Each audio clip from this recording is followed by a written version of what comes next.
part of the solution, not the problem, even though it does not bear historical responsibility for the crisis in a sense.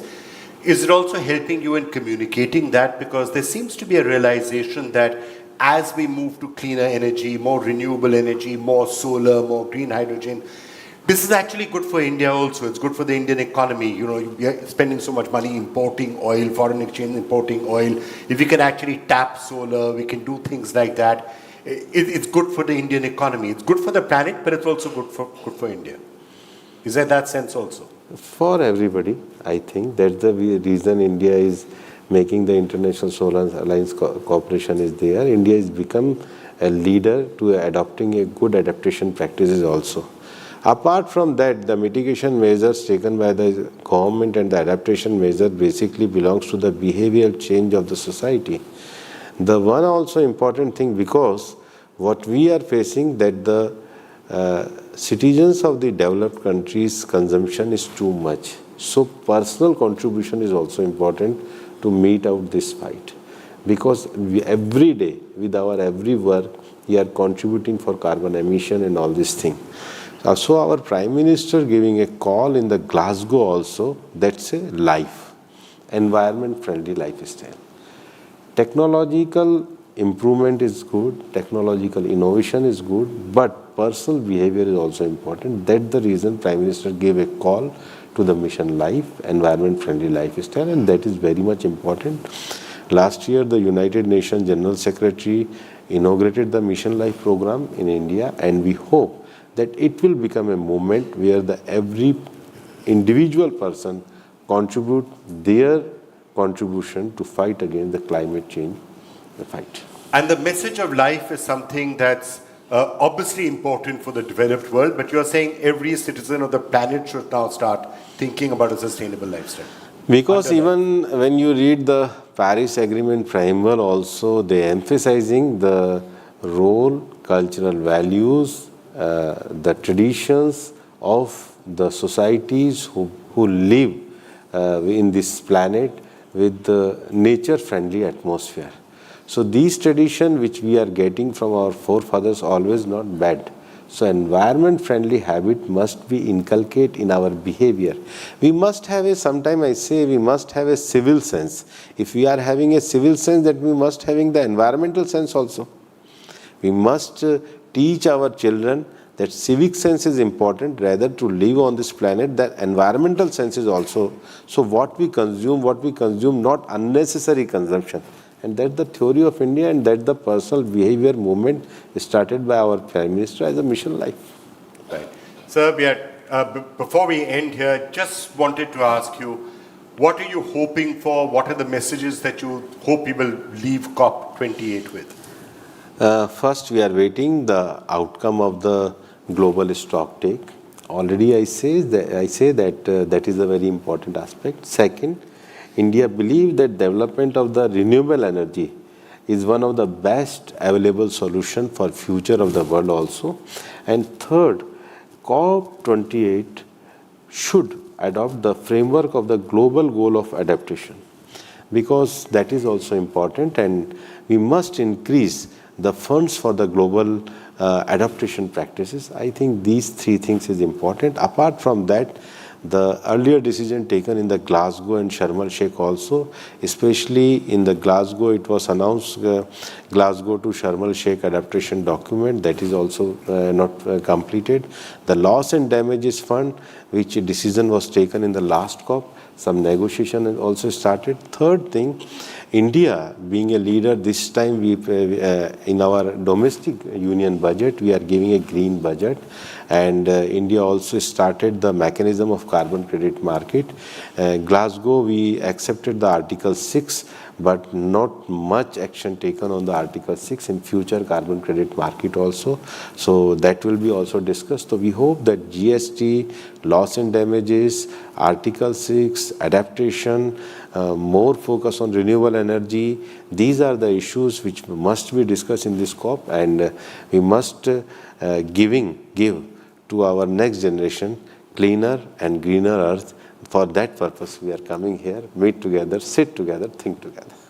All right. Bhupinder Yadav ji, thank you so much, and all the best let's hope we're able to achieve all of that at COP28.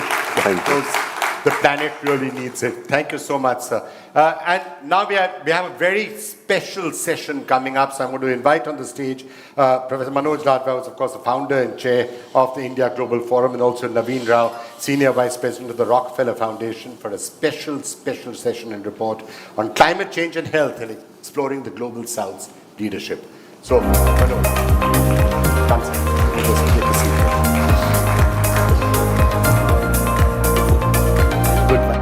Yeah, sorry, एक photo, sir. Sir, Bhavana ji, एक photo they want to take. Yeah.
He's saying we're ready.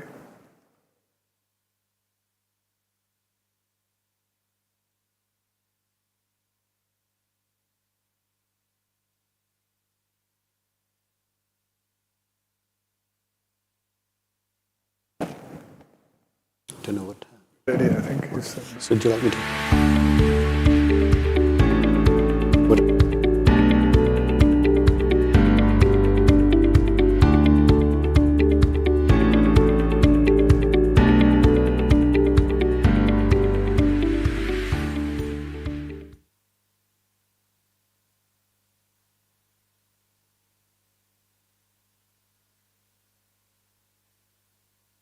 Friends, the World Bank predicts that by 2030, that's in just a few years' time, climate-driven health impacts will be responsible for more people, 44 million, that's 44 million, being pushed into extreme poverty than any other effect. 44 million being pushed into extreme poverty than any other effect. More than half of these will be in sub-Saharan Africa and in South Asia. Therefore, I and my colleagues at India Global Forum are delighted to host the launch of the Climate Change and Health Report, Exploring the Global South's Leadership, which is a timely report compiled by our friends at the Rockefeller Foundation today. This report, this launch report at IGF's Climate for Business Forum underscores our shared commitment with the Rockefeller Foundation to delve deeper into the climate health nexus. Friends, this issue threatens to be one of the biggest global challenges of the future. And we must therefore catalyze solutions which will enable building not just a greener future, but a healthier one for us all. I therefore look forward to reading this report that considers climate change mitigation and adaptation strategies, as well as practical interventions to protect and promote public health. In particular, the role that India can play in advancing this agenda and bringing countries together to collectively and collaboratively find solutions to this problem. Friends, I'm sure you all agree with me that this is a burning issue, and we are all grateful to our friends here at the Rockefeller Foundation. So thank you very much, and best wishes to you all. Now I look forward to asking you to take the floor and say a few words. Thank you. Thank you.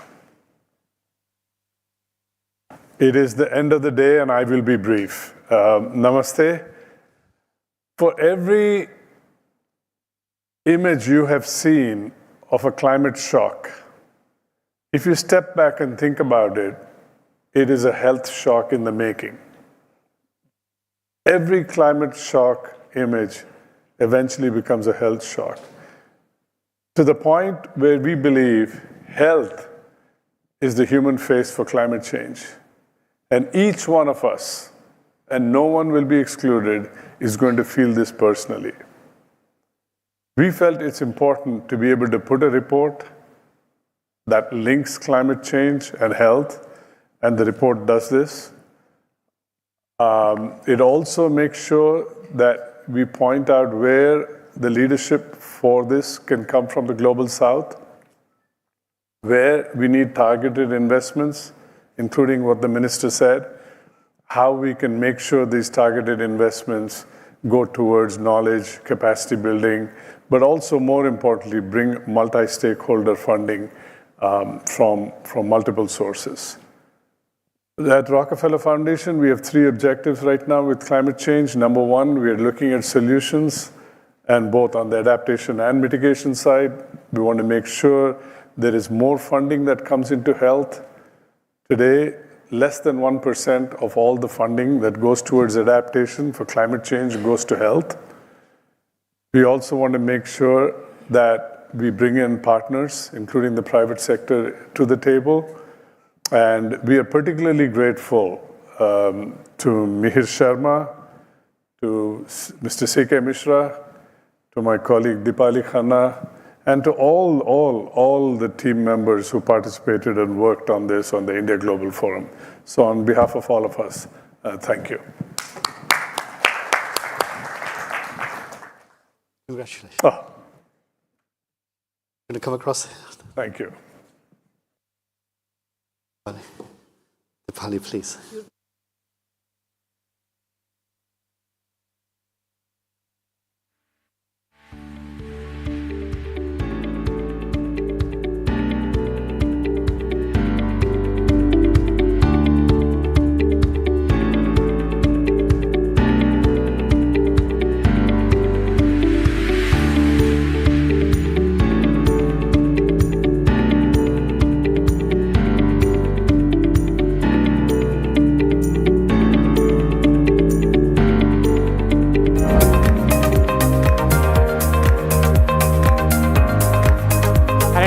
Sit, should we stand, sit, take a pause? Well, that seems to be a wrap for this year's edition at India Global Forum.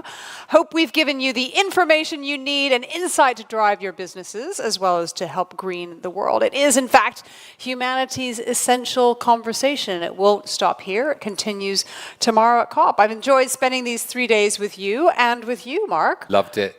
Love you all. It's been amazing. And I just had this wonderful final session in the studio with Brahma Vihari Swami, who's leading this incredible project to create the first Hindu stone mandir in the Middle East. And at the end, I said to him, what have you learned? What's the essence of your journey? And he cited Aldous Huxley, the famous writer, and he said, just be kind. Be kind to each other. And it was a beautiful way just to finish. And I love the fact that we all collaborate with each other, everyone here.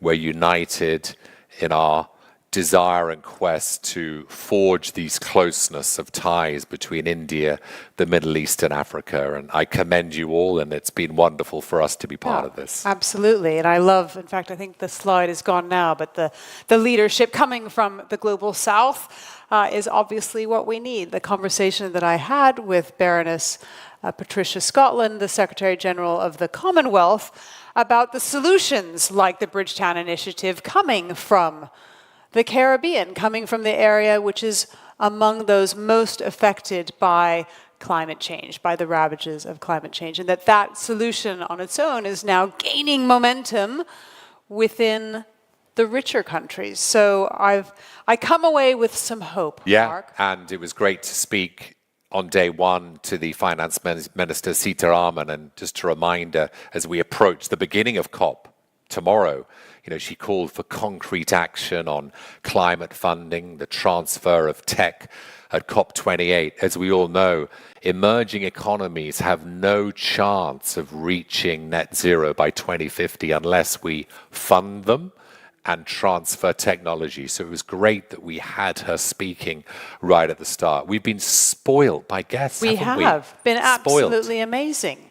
3 days of completely packed content. And I did enjoy the climate conversation that we had here on stage with Kate Hampton, Sanjeev Gupta from the Africa Finance Corporation. It was absolutely, and again, for me, quite inspiring to hear that even though we still have institutions like the IMF, like the World Bank, that were built for 1945, who may not be still serving their purpose from then, can be revamped to help exactly what you're talking about now, to help move the absolute trillions that need to in order to continue the transition. Right. Who's ready for a gala dinner outside by the swimming pool at 6:30? Stick your hand up. Come Absolutely. on. Come on. That's what's coming. That's why we're here, to remind you of that. Gala dinner, 6:30. Anything else we need to tell them? I think that we hope you have a safe net zero journey on from here. That's about it. Net zero journey to the pool. We'll see you out there. Well done, everyone. Big round of applause for you. Right. Thank you so much. You. Thank you. All right.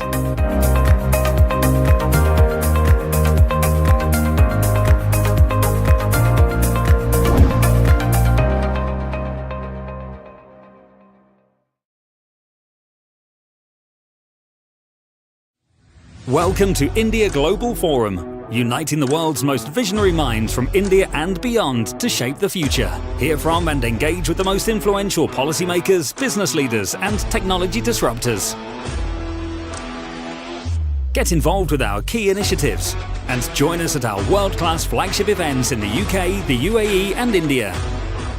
Join India Global Forum, a gateway to the limitless potential of India's growth story and a catalyst for global connection. Log on to www.indiaglobalforum.com and join the conversation. Hey everyone. You will be asking questions and I will be answering you. Is that the way? We invited some high net worth individuals Hi. to know their thoughts on wealth management. Yeah, perfect.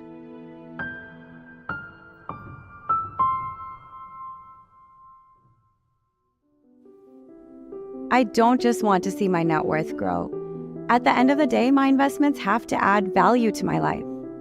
I believe in making innovative investments, leveraging every opportunity in the market. It's one thing to create wealth. It's another to sustain it over a long period of time. My family business making its mark across the globe. That's my singular goal for the future. For me, it's important to leave a lasting legacy. Something that can nourish my kids, grandkids, and of course, great-grandkids. I need a solution that has all my financial assets and resources working together in a single comprehensive plan. With the rapid growth, my financial landscape has evolved dramatically. This requires someone with in-depth knowledge to help me navigate my finances. Now, sustaining what you have built with your hard work, that's exactly a challenge for my financial advisor. I need someone who understands the intricacies and the complexities of the global financial world. My wealth has grown, and so has my understanding of the responsibility that comes with it. I find it important to have someone by my side who can share that responsibility with me. Nuvama Private's tailor-made, personalized approach assures that my wealth is aligned with my specific objectives. I know that my money is being put to the best use possible. Nuvama Private manages the finance with the same unwavering commitment to the vision that I have set for my business. They listen carefully, understand, and help in craft that perfect future that you have imagined for yourself. With Nuvama Private, I found a sense of reliability.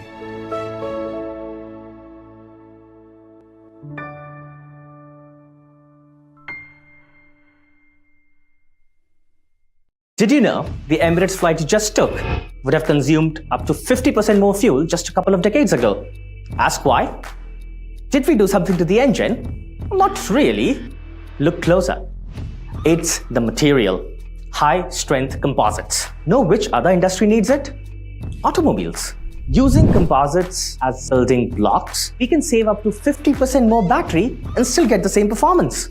Introducing Planet Electric, where materials transform mobility.